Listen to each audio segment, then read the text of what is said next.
dosaku, Dia pohon selamat dan kenanganku.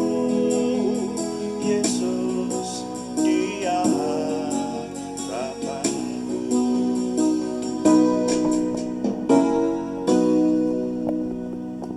Bapa, kami mengucap syukur untuk malam hari ini. Tuhan memberkati kami. Kami mempersembahkan doa malam ini ke dalam pimpinan Tuhan. Semua yang kami persembahkan menjadikan nama Tuhan dimuliakan dan kami semua diberkati. Terima kasih Bapa, dalam nama Tuhan Yesus Kristus kami berdoa. Amin. Selamat malam Bapak Ibu Saudara sekalian yang sudah bersama dengan kita di sini dalam doa malam hari ini. Doa malam melalui online ini diadakan secara iman Kristiani dengan dasar keyakinan kepada Tuhan Yesus Kristus, Yeshua HaMasyiah, Juru Selamat dunia, Imam Besar Agung kami, firman Tuhan yang didokumentasikan dalam kitab suci Perjanjian Lama serta Perjanjian Baru, menjadi pegangan kami, menjadi pegangan kita sekalian. Saudara sekalian, doa malam ditujukan untuk menjawab pertanyaan, karena itu kalau ada pertanyaan-pertanyaan rohani dari teman-teman seiman yang ingin supaya kami menjawabnya, silahkan dikirimkan kepada kami. Nanti akan kami coba jawab menjadi tema-tema dalam doa malam kita. Dan doa malam juga seringkali ditujukan untuk mencermati keadaan yang terjadi pada zaman kita hidup ini, saudara. Sehingga kita tetap terjaga, hidup kita ada dalam kebenaran Tuhan. Sebagai orang beriman, itulah yang harus selalu kita jaga, kita lakukan. Nah, untuk sore hari ini, kami masih ingin mengajak saudara sekalian mencermati firman Tuhan yang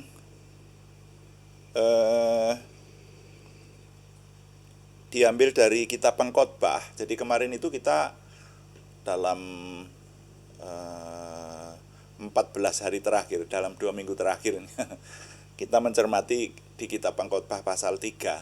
Jadi di situ ada sederetan membicarakan tentang waktu dalam hubungannya dengan segi-segi hidup, dan ada 14 segi hidup yang dinyatakan di sana dengan segala plus minusnya. Sudah kita cermati semuanya. Tapi ternyata tidak selesai sampai di situ ya. Saya membaca kita tidak hanya selesai sampai di situ, tapi harus kita habiskan sampai satu perikop itu selesailah, paling tidak semacam itu. Nah, oleh karena itu kita akan melanjutkan. Kemarin kita membaca sampai ayat 8 ya, dari Pengkhotbah pasal 3. Sekarang kita lanjutkan ayat 9 sampai 12 dulu. Judulnya renungan malam hari ini adalah manusia suka bersenang-senang. Manusia suka bersenang-senang. Itu dinyatakan di situ. Kita baca dulu. Saya tidak akan baca mulai dari ayat 1, tapi langsung ayat 9 sampai 12. Jadi yang ayat 1 sampai 8 kan isinya terutama membicarakan tentang 14 masa. Jadi ada waktu untuk, kemarin itu ya, ada 14 kali, ada waktu untuk lahir, ada waktu untuk meninggal, ada waktu untuk merobek, ada waktu untuk menjahit, ada waktu untuk membunuh, ada waktu untuk menyembuhkan, ya, sampai yang terakhir ada waktu untuk perang, ada waktu untuk damai. Nah itu. Nah, sekarang kita lanjutkan ayat yang ke-9. Firman Tuhan berkata, apakah untung pekerja dari yang dikerjakannya dengan berjerih payah? Aku telah melihat pekerjaan yang diberikan Allah kepada anak-anak manusia untuk melelahkan dirinya. Ia membuat segala sesuatu indah. Ia ini ia huruf besar, saudara ya. Ia membuat segala sesuatu indah pada waktunya. Bahkan ianya juga huruf besar, Tuhan maksudnya. Bahkan ia memberikan kekekalan dalam hati mereka. Tetapi manusia tidak dapat menyelami pekerjaan yang dilakukan Allah dari awal sampai akhir. Aku tahu bahwa untuk mereka tak ada yang lebih baik daripada bersuka-suka dan menikmati kesenangan dalam hidup mereka. Ya, sampai di situ pembacaan saya. Makanya judul renungan malam hari ini, manusia suka bersenang-senang. Jadi setelah kita mencermati 14 segi-segi hidup, sekarang Tuhan mengingatkan. Nah, kalau saya membaca mulai ayat 9 ya. Tadi di sana dinyatakan, apakah untung pekerja dari yang dikerjakannya dengan berjerih payah? Ini berupa pertanyaan, dan ini berbicara masalah mencari uang, mencari rezeki, itu saudara ya. Jadi kelanjutan dari apa yang dibicarakan dengan 14 segi-segi hidup manusia, itu dipertanyakan, untungnya apa mencari uang itu, nah, gitu. Nah, lalu ayat yang ke-10, aku telah melihat pekerjaan yang diberikan Allah kepada anak-anak manusia untuk melelahkan dirinya. Nah, pekerjaan untuk melelahkan dirinya. Ini yang kita harus membandingkan dengan terjemahan lain. Saya menemukan dalam terjemahan baru edisi kedua. Di sana tidak ditulis melelahkan dirinya. Karena ini konotasinya bisa berbeda, saudara ya. Nah, itu makanya terjemahan itu harus kita cermati. Yang lebih pas disebutkan di sana untuk menyibukkan dirinya. Ya. Jadi aku telah melihat pekerjaan yang diberikan Tuhan kepada anak-anak manusia untuk menyibukkan dirinya. Nah, gitu. Bukan melelahkan dirinya. Jadi untuk menyibukkan dirinya. Nah, tapi semuanya itu, di tengah-tengah semuanya itu, di tengah yang dicari manusia itu, dan ini tidak salah saudara, dan ini kecenderungan semua manusia. Semua manusia ya yang tidak ada pekerjaan aja mencari-cari pekerjaan untuk menyambung hidup, untuk mencari rezeki, untuk mengumpulkan uang, untuk mengumpulkan harta benda, untuk mengumpulkan rezeki, ya, seperti itu, untuk menyambung hidup. Nah,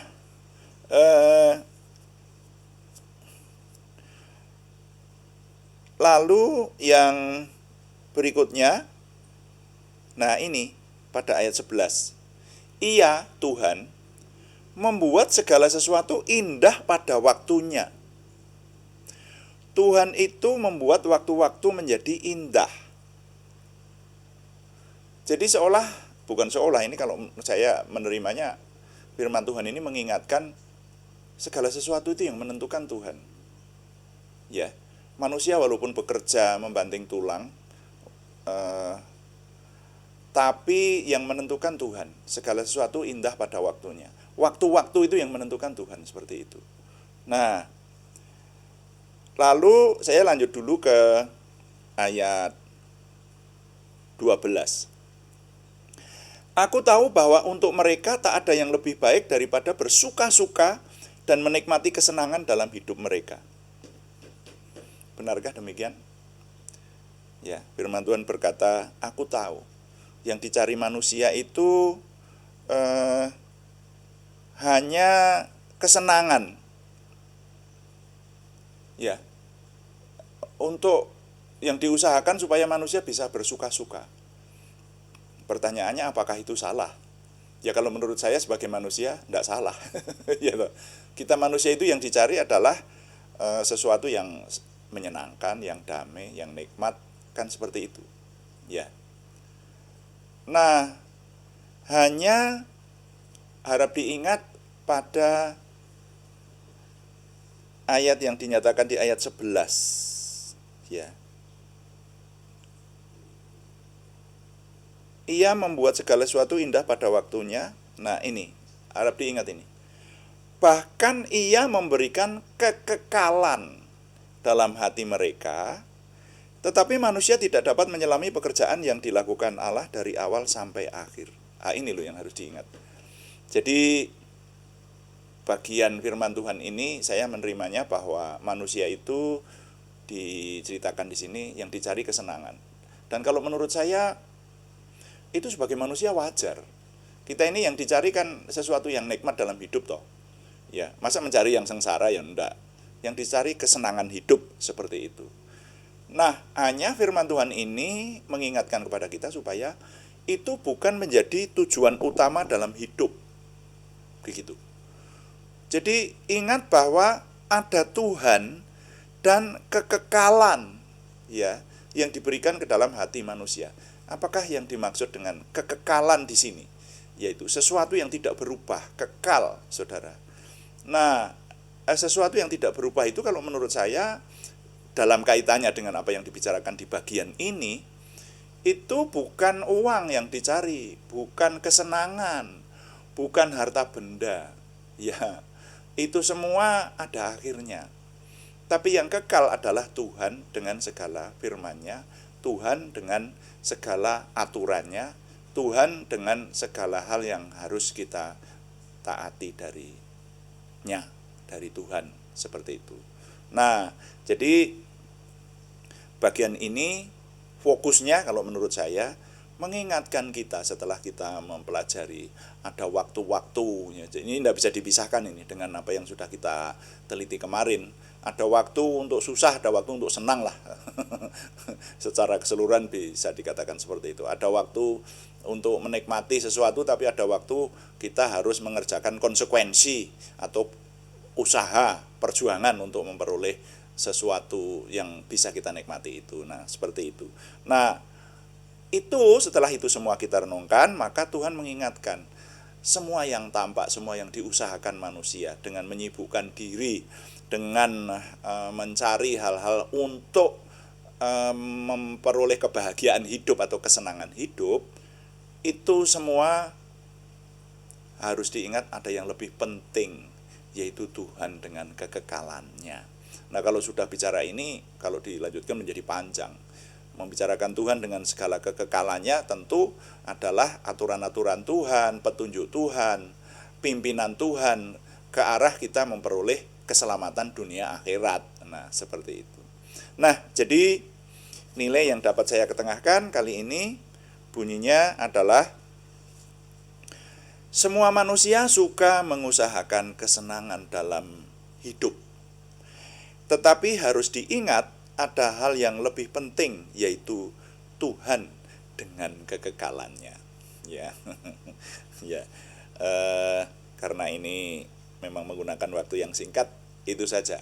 Selanjutnya diserahkan kepada perenungan kita masing-masing untuk melanjutkan dari nilai yang kita peroleh ini. Saya ulangi, semua manusia suka mengusahakan kesenangan dalam hidup, tetapi harus diingat ada hal yang lebih penting, yaitu Tuhan dengan segala kekekalannya. Tuhan dipuji, amin. Mari kita mengakhirinya dengan melayani Tuhan dengan doa, yaitu doa yang diajarkan oleh Tuhan kepada kita. Tuhan, berkatilah kami dengan berlimpah-limpah, berbuatlah sesuatu yang besar dalam hidup kami, dan itu jelas berasal daripada-Mu. Tambahkanlah pengaruh dan kesempatan kami bagi-Mu, berikanlah kami suatu perasaan akan hadirat-Mu dan petunjuk-Mu senantiasa, jagai dan lindungilah kami, supaya tidak jatuh dalam perangkap setan. Dalam nama Tuhan Yesus Kristus kami berdoa. Amin. Demikian doa malam hari ini, dan kami selalu mengingatkan bahwa doa malam live streamingnya dilaksanakan setiap hari pada jam 6 malam atau jam 18 waktu Indonesia Barat. Ada juga doa pagi yang dilaksanakan setiap hari, yaitu pada jam 5 pagi, saudara-saudara. Dan terima kasih kepada semua yang mendukung. Jadi doa pagi maupun doa malam itu temanya berbeda. Kalau yang doa pagi itu lebih rinci, lebih mendoakan, menyebutkan nama-nama dan sebagainya. Saudara bisa mengirimkan beban-beban doa kepada kami. Sedangkan kalau yang doa malam fokusnya menjawab pertanyaan.